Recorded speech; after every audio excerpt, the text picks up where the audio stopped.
कई सालों से संविधान में महिला आरक्षण की बात कही जा रही थी। सदन के अंदर 33% महिला आरक्षण होना चाहिए, इसकी बात कही जा रही थी। सरकारें आईं, सरकारें गईं, नई जो राजनीति है वो खड़ी हुई, लेकिन महिलाओं के आरक्षण की बात कोई संसद में नहीं उठाया। लेकिन ऐसा हुआ है मोदी सरकार में। नमस्कार, आप देख रहे हैं न्यूज़ 18 का डिजिटल प्लेटफॉर्म। मैं हूं आपके साथ श्रुति श्रीवास्तव। लोकसभा में महिला आरक्षण संशोधन बिल पेश हो चुका है और इसी के साथ 3 विधेयक सदन के पटल पर रखे गए हैं। संविधान संशोधन विधेयक 2026, परिसीमन संशोधन विधेयक 2026 और union territory law amendment bill 2026।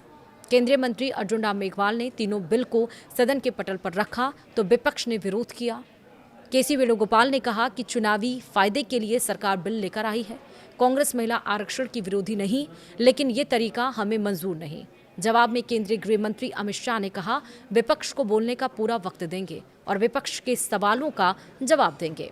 वहीं समाजवादी पार्टी ने परिसीमन का विरोध किया। सांसद धर्मेंद्र यादव ने कहा, संविधान तोड़ने की कोशिश कर रही है सरकार। सपा ने तीनों बिलों को वापस लेने की मांग की। अखिलेश यादव ने जातिगत जनगणना के बाद उसी आधार पर आरक्षण की वकालत की। यानी आज संसद की कार्यवाही शुरू होने के साथ ही तपिश महसूस की जा रही।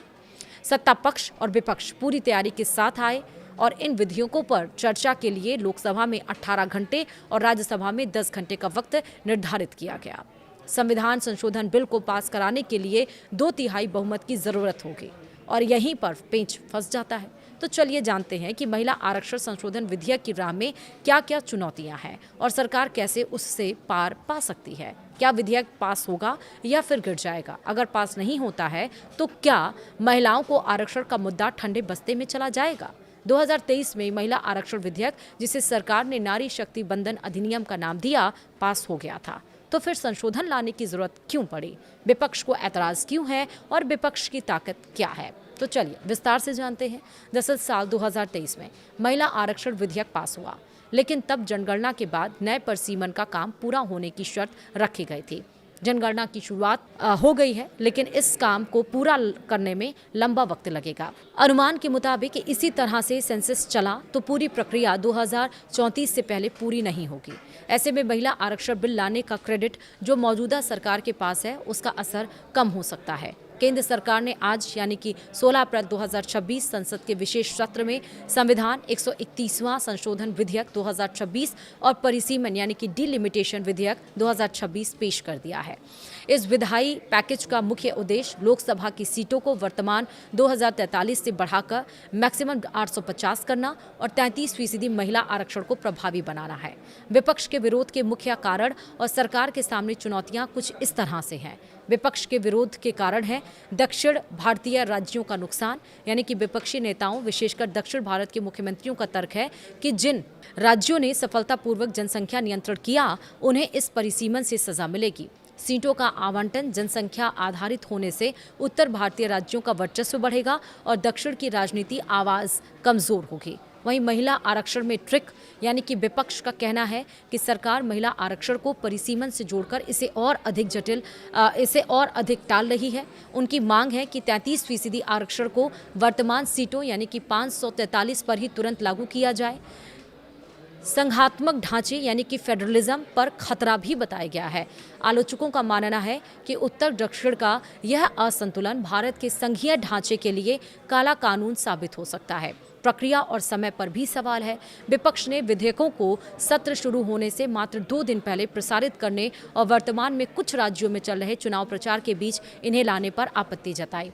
तो अब जानते हैं कि सरकार के सामने चुनौतियां क्या हैं। सरकार के लिए इन विधेयकों को पारित कराना और लागू करना एक कठिन राह है। 2/3 बहुमत की आवश्यकता है। संविधान संशोधन विधेयक को पारित कराने के लिए संसद के दोनों सदनों में विशेष बहुमत 2/3 की आवश्यकता होगी, जिसके लिए विपक्ष का सहयोग या कड़ा समर्थन जुटाना अनिवार्य होगा। वहीं राज्यों की सहमति। विशेषज्ञों के अनुसार ऐसे बड़े बदलावों के लिए देश के कम से कम आधे राज्यों की विधानसभाओं से भी मंजूरी की आवश्यकता पड़ सकती है, जो मौजूदा राजनीतिक माहौल में चुनौतीपूर्ण है। वहीं तीसरा, उत्तर दक्षिण विभाजन, यानी कि सरकार को दक्षिण भारतीय राज्यों के इस डर को दूर करना होगा कि जनसंख्या नियंत्रण उनके लिए राजनीतिक नुकसान का कारण नहीं बनेगा। चौथा है कानूनी चुनौतियां। विपक्ष ने पहले ही संकेत दे दिए हैं कि वे इन विधेयकों की संवैधानिकता को सुप्रीम कोर्ट में चुनौती दे सकते हैं। फिलहाल आज इस मुद्दे पर 3 बजे सदन में प्रधानमंत्री नरेंद्र मोदी बोलते हुए भी नजर आए। उन्होंने कहा कि जब पंचायत का चुनाव होता है तो उसमें आरक्षण दे दिया जाता है कि उसमें पद खोने का कोई डर नहीं रहता, लेकिन जब यहाँ सदन पर आरक्षण देने की बात आती है, महिलाओं की पावर देने की बात आती है, तो यहाँ पर डर क्यों रहता है।